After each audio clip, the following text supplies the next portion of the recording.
All right, everyone. This is a preview of the video because I'm shooting this after the actual video that's going to follow this little clip. And I just want to give you some clarity because when I first made the actual video to this game, there wasn't a lot of information. And thankfully, through the Alphadrome, great website, I always encourage you to be a member of the Alphadrome. Their database is excellent.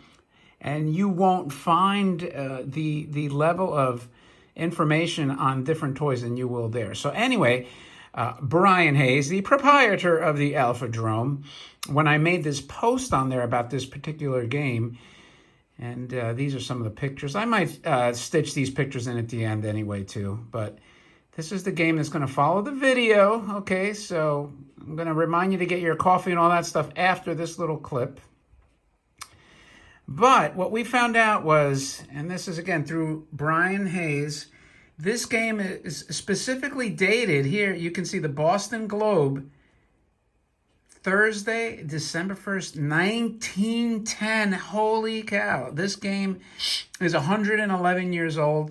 Then they sold it again for 25 cents each as late as 1919. But then again, that was in the Hutchinson News. And then back here, December 2nd, so we had the first and the second in 1910. Now, the other interesting thing is Brian found this game, which I don't have, and now, of course, it's on my list.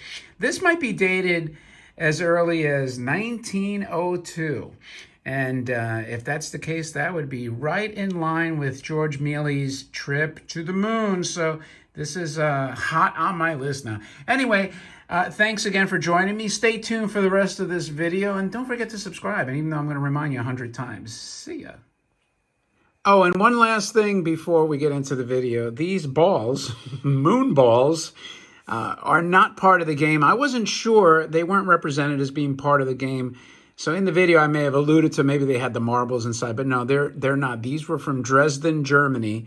And they could be 1800s. So if anyone can find information on these moon balls, they're almost like ornament size, Christmas ornament size, and noisemakers. Let me know. That'd be really interesting. I know the Halloween ones sometimes get very expensive, and you hardly ever see any space-related ones. So keep your eyes peeled, my friends. And now let's get on with the normal video. Thank you. Hey everyone, come on in, make yourself comfy and cozy. Grab a drink, grab a snack, get a little caffeine fix, a little sugar rush, and check out this freaking amazing early Milton Bradley game. Yes, this is an early Milton Bradley game. My best guess as to the date is probably early 1900s, maybe as late as 1920s. But I have a feeling that this game was inspired, the graphics at least were inspired by George Mealy's trip to the moon, which came out in 1902. So as far as Milton Bradley, they were established in the mid-1800s. So it's clearly at least a century old, over 100 years old. Now, this actually, I won at Bertoia Auctions, their latest, I should say, fall auction. They call these the Dresden Noisemakers. Lucy, those aren't for you. Can't you stay out of the video frame? Okay, sorry about that. So inside here, there's, seems like balls, right? And look at the graphics. Again, these are supposed to be moons.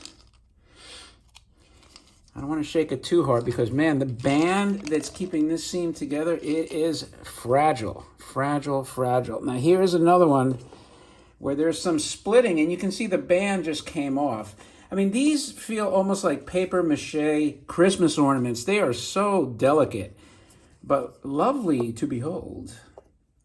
You can see this one is opened up. I'm assuming they kept their noise-making apparatuses in here. And why did I buy this? This is not obviously tin. It's not Japanese. Let me get this guy back together in a nice way. Well, first of all, the graphics are freaking stunning to me. If you like that early George Mealy's trip to the moon, and that's exactly what this looks like. So how do I know this is Milton Bradley? Because it wasn't even advertised like that. Check this out. Milton Bradley Company, Springfield, Massachusetts. Now, just so you know, and I'll have this beautiful moon rendition smiling at you as I say this, but Milton Bradley was bought out by Hasbro, could be in the 80s, and then they were eventually put out to pasture unceremoniously in 1998. So what a shame we lost this iconic game board. He was a pioneer, Milton Bradley, of gaming. And we lost it all to another big company that once again gobbles up a small company and then they just turn it to crap. So this isn't just this beautiful box here. And let me show you. Look how thin this is. It's like a little book. The back is just plain.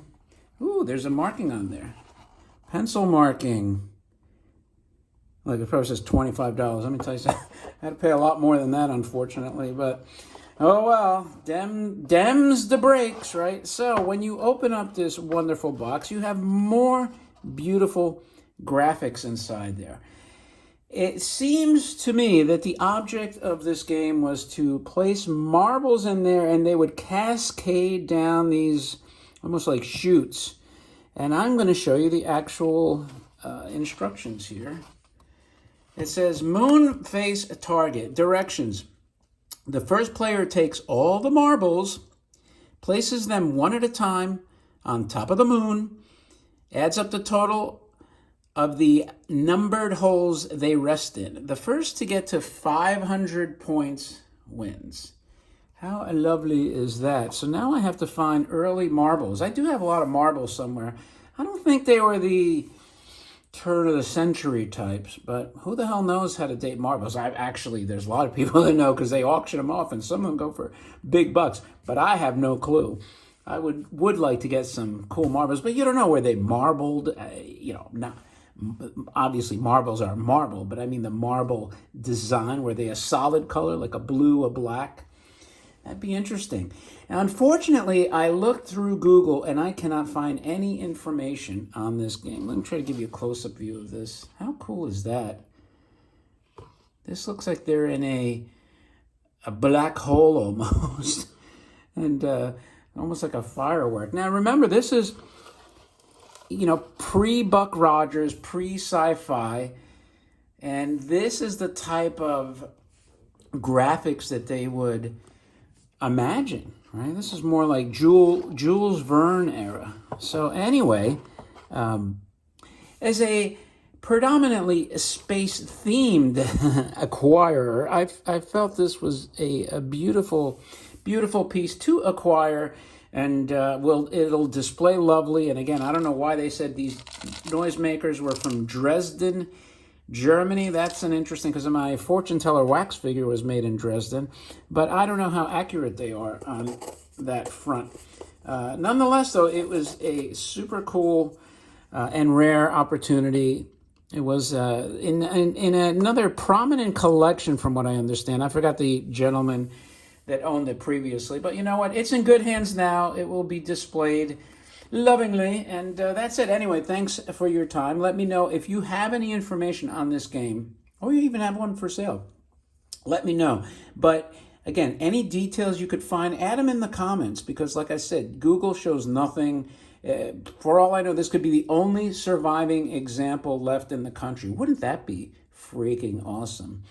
And anyway, with that, thanks as always for your time. I appreciate it. Don't forget to subscribe if you haven't, and I will talk to you later.